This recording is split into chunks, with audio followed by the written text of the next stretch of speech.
One of the most important parts of your exercise is your warm up and your cool down.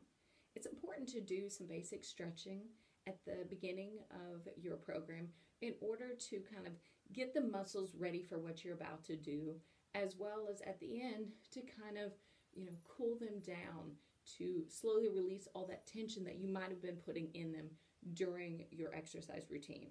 So it can be some basic, just reaching for your toes. You're trying to keep your upper body straight.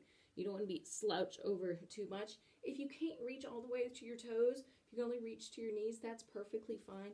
Again, we're just trying to release some of the tension that's been built up into your muscles. And just taking deep breaths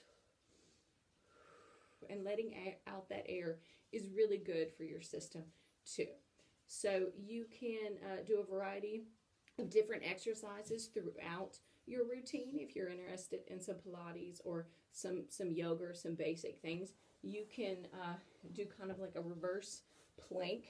So instead of pushing up on your arms, you can just push up on your lower half. Again, you're trying to keep that core as tight as you can. You can curl it under, so you're really working those ab muscles. And anytime you can get a little bit of extra, part of your body off the floor, you're getting that resistance there. So sometimes it's more difficult if you just lightly lift your feet up, and then other times it can be a little bit easier for you if you have, if you're a beginner, if you're just getting started with some exercises, you can even just bend your knees. But anytime you can work multiple parts of your body, you're going to get more from your workout. So using your legs and doing bicycle crunches. So you've got your upper body off the floor, you've got that core tight and pulled in, and you've got your legs elevated. Again, you can put them straight for a little extra resistance, or you can just kind of leave them curled like this. And just putting your hands behind your ears. You don't want to tug on your ears, because you don't want to have neck pain either.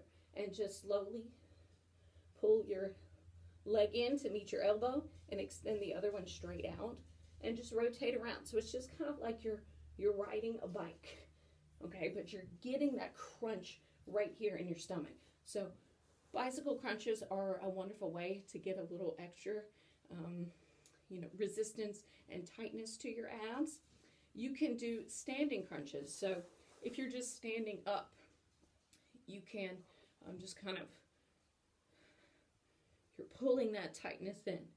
You're getting some of the same resistance with your abs, but you're not having to get on the floor. So if getting on the floor is difficult, that's perfectly fine.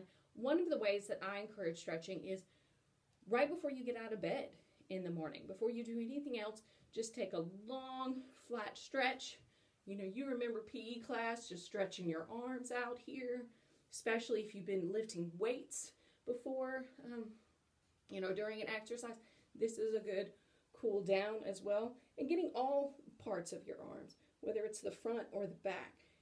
Just making sure that you're taking deep breaths in and out throughout the exercise. Sometimes we forget to breathe. And always have a bottle of water on hand. These are just a couple of tips that I give people when they're just doing a basic exercise or they want a nice warm-up exercise. This has been your Food for Thought from Jennifer Brown, Family Consumer Science Agent with the North Carolina Cooperative Extension Service. Thanks for tuning in.